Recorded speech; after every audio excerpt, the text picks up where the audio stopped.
యువత పోరు నేడే విద్యార్థులు నిరుద్యోగులను వంచిస్తున్న కూటమి సర్కారుపై వైఎస్ఆర్సీపీ సమర భేరి అంటూ ఇవాళ జరగబోతున్న నిరుద్యోగ వృత్తికి అలాగే ఇంజనీరింగ్ ఫీజుల రీయింబర్స్మెంట్ ఇటువంటి వాటి మీద ఇవాళ ధర్నాలు జరగబోతూ ఉన్నాయి. అంతేకాకుండా పార్టీ ఆవిర్భావ దినోత్సవం సందర్భంగా కూడా కార్యక్రమాలు నిర్వహిస్తున్నారు. దాని మీద మళ్ళీ మనం చర్చలోకి వెళదాం. పోరుబాట ద్వారా రాటు తేలిందా వైసీపీ అన్న దాని మీద మనం మాట్లాడుకుందాం. పౌరుల స్వేచ్ఛను హరిస్తుంటే చూస్తూ ఊరుకోం. రుజువులు లేకుండా ఊహల ఆధారంగా అరెస్ట్ చేస్తారా? ఎలా పడితే అలా అరెస్ట్ చేస్తామంటే కుదరదు. పోలీసులపై హైకోర్టు ఆగ్రహం.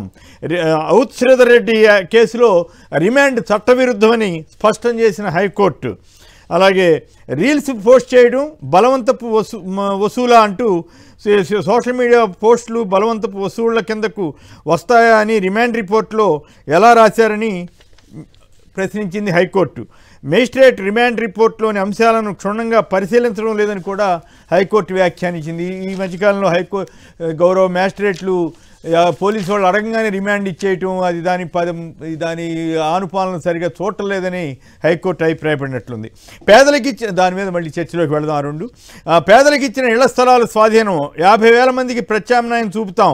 అమరావతిని వరల్డ్ టాప్ 5 సిటీగా మార్చాలనే శాసనసభలో మంత్రి పి నారాయణ స్పష్టీకరణ. 64,721 కోట్లతో టెండర్లు. మొత్తం డబ్బులన్నీ అప్పులు చేసి కూడా మరి అక్కడ పెడుతున్నారు. మరి దీని ఎఫెక్ట్ మరి మిగతా రాష్ట్రం సంగతి ఏమిటి? వెలుగొండకు 4,000 కోట్లు ఇస్తే అయిపోద్దని మంత్రి గారే చెప్పారు. మరి ఆ 64,000 కోట్లలో ఒక 4,000 అటు ఇచ్చినా బాగానే ఉంది కదా. మరి స్కీమ్లు ఏమి ఇంప్లిమెంట్ చేయట్లేదు. మరి 45 ఏళ్ల చరిత్రలో నాపై హత్యా రాజకీయాల మరకలేదు చంద్రబాబు వ్యాఖ్య. హత్యా రాజకీయాలకు కేర్ ఆఫ్ అడ్రస్ చంద్రబాబు కాదా?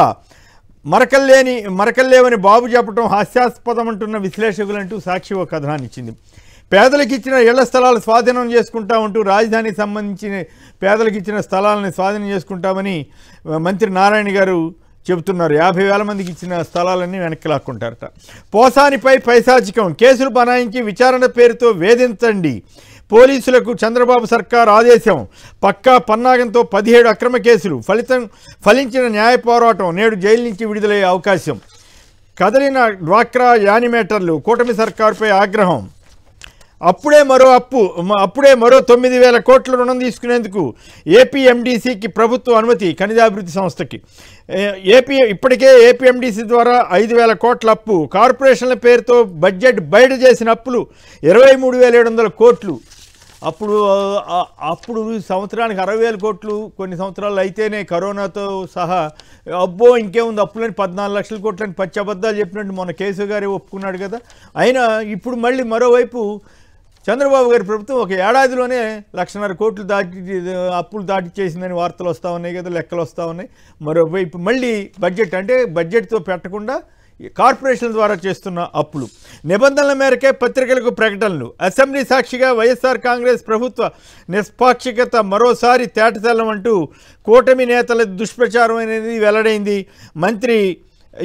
మంత్రి గారు సమాధానం ఇచ్చారు. సాక్షి పత్రికతో సమానంగా ఈనాడుకు ప్రకటనలు. వాస్తవానికి గత టీడీపీ ప్రభుత్వంలోనే సాక్షిపై వివక్ష.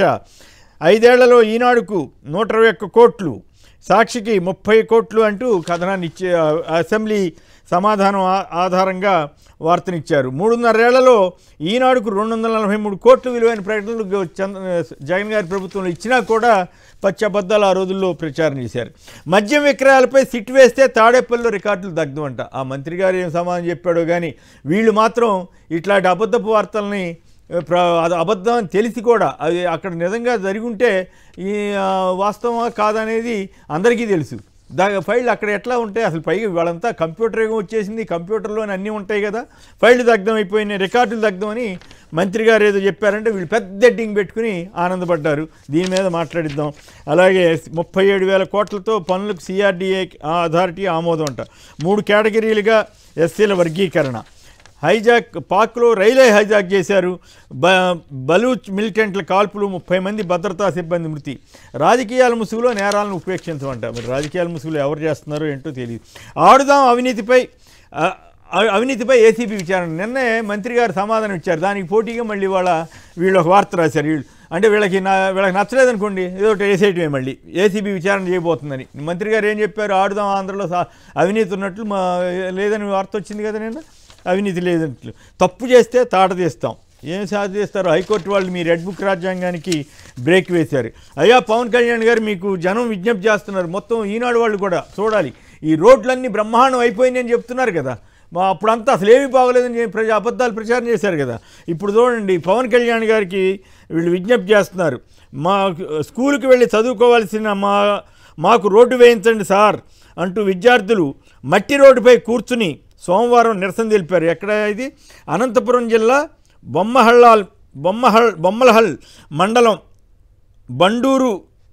బండూరు నుంచి ఉదేహల్ గ్రామానికి వెళ్ళే 3.5 కిలోమీటర్ల రోడ్డు అధ్వానంగా తయారైందంట ఈ మధ్యకాలంలో. మరి ఆ రోడ్డు వేయించవచ్చు కదా పవన్ కళ్యాణ్ గారు, మీరే కదా గ్రామీణాభివృద్ధి పంచాయతీరాజ్ శాఖ మంత్రి. ఇక మరొక పచ్చి అబద్ధం ఈనాడు వాళ్ళు మొదట రాశారు, ఇవాళ కూడా రాశారు ఆంధ్రజ్యోతి వాళ్ళు. మరి పచ్చి అబద్ధం అని వాళ్ళే ఒప్పుకున్నట్టుగా ఈ ప్రపంచ నేతగా మార్చేశారు ఆ బోరుగడ్డ నీళ్ళన్నతన్ని. బోరుగడ్డ పరార్ అని వాళ్ళు రాశారండి. ఇవాళే ఇందాక మా వాళ్ళు చూపించారు అదే టీవీలో, వాళ్ళకి ఆంధ్రజ్యోతి వాళ్ళది వెళ్ళే గడువు ముగిసిపోవడంతో లొంగిపోయిన అనిల్ అంట. ఇవాళ ఇప్పుడు ఇందాక టీవీలో వేస్తున్నారు. సో వీళ్ళు అబద్ధాలు రాస్తున్నారా లేదా? అబద్ధాలు రాసినట్టు ఒప్పుకుంటారా మరి వీళ్ళు? ఇప్పుడు రేపేం రాస్తారు? మా దెబ్బకే భయపడిపోయి లొంగిపోయాడని రాస్తారు. రాసిన ఆశ్చర్యం లేదు. అంతేగాని మేము పచ్చి అబద్ధాలు రాసాం, ఎట్లా ఏదో చంద్రబాబు గారి కంటే ఎక్కువ ప్రాముఖ్యత ఇచ్చి మరి ఈ బోరుగడ్డ అనిల్ అనే అతనికి ప్రాధాన్యత ఇచ్చి ఫస్ట్ పేజ్లో. నాకు ఆశ్చర్యమైంది, ఏంటి ఈ స్థాయికి ఈనాడు ఆంధ్రజ్యోతి దిగజారిపోయాయి.